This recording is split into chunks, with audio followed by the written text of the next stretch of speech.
Well, first off, thank you, Lorraine, and good afternoon and welcome to everyone. I am very pleased to be here today to celebrate National Social Work Month and the important work that social workers do. I'd like to acknowledge and thank the Big Brothers and Big Sisters for opening their facility today.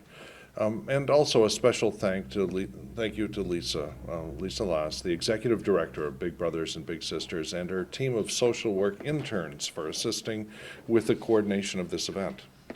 Now, being a scientist by trade, I like to take a look at the data, and the data on social workers, the data that Lorraine just presented shows how important your job is. According to the National Association of Social Workers, there are approximately 600,000 social workers in the U.S., including 7,000 association members here in the state of Illinois. Social workers play a vital role in our society. Your roots as a profession are grounded in advocacy and social justice, particularly for the most vulnerable in our society, such as children, the elderly, and the mentally ill. Oftentimes, disadvantaged, underserved, and disenfranchised populations have no voice. But with your help, a voice is given to so many, to immigrant children, to victims of human trafficking, to children with special needs, and to those living in poverty. Social workers have been important voices for individuals struggling at the local level and also at the national level, helping to craft legislation that impacts us all. Social work pioneers, like Frances Perkins, the first woman to serve in a presidential cabinet as Secretary of Labor, played an important role in crafting key pieces of the New Deal legislation and the Social Security Act, including a minimum wage, child labor protections, workers' compensation, workplace safety standards, and unemployment compensation. While these policies have served as a critical safety net for millions of families, many of these programs are facing drastic cuts and even elimination at the hands of the current leadership of the United States House.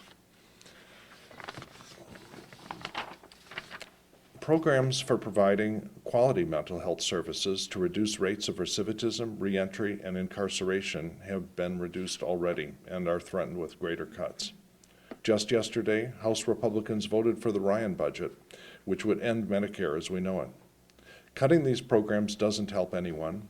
It may fix some short-term budget problems, but at a very high human cost. And in the long term, we're much better served when those who are struggling get the support and the treatment they need to become healthy, happy, and productive members of our society. There is an important question in life that all people, all men, all women, must ask themselves, and that is, how much of my life should I spend in service to my fellow man? My father, like me, was a scientist. He designed fire control computers for the U.S. Navy during World War II. And during that time, he started getting reports on just how many people had been killed by his team's equipment this week. And he became very unhappy at the thought of his technical skills being used that way. And so when my father returned from the war, he thought about it for a while and decided that he wanted to spend part of his life in service to his fellow man.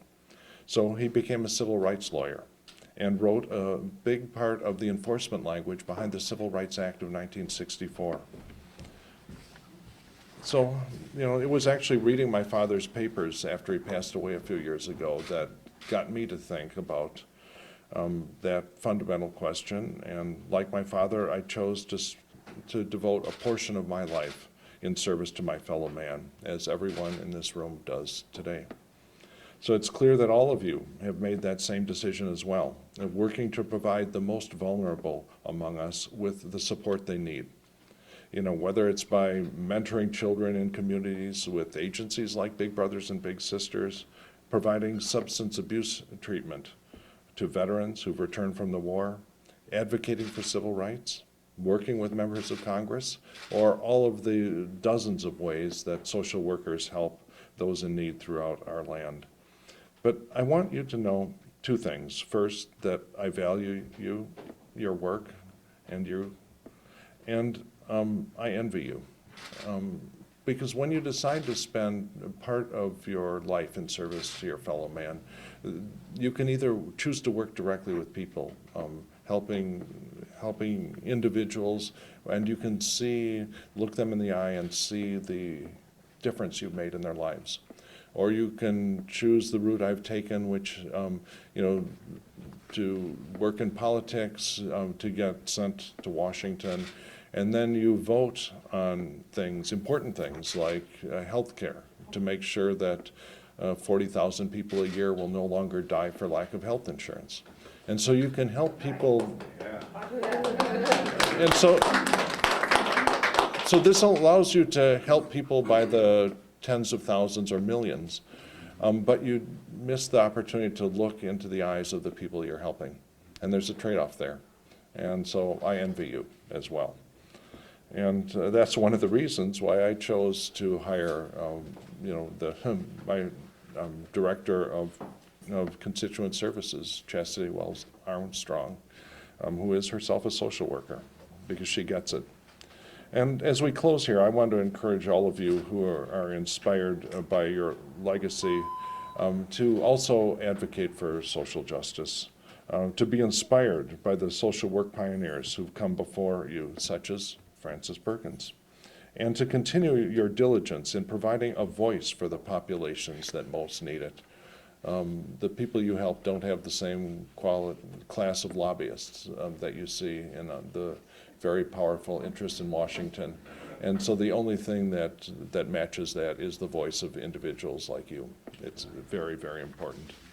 So as a token of my appreciation for your compassion and for your service to others, I submitted an extension of remarks on the floor of the United States House of Representatives into the congressional record on March 14, 2013. I'd like to present a copy of these remarks to Lisa, the executive director of Big Brothers and Big Sisters. And again, thank you all for all of your hard work, and happy Social Work Month. Yeah, thank you. Thank you.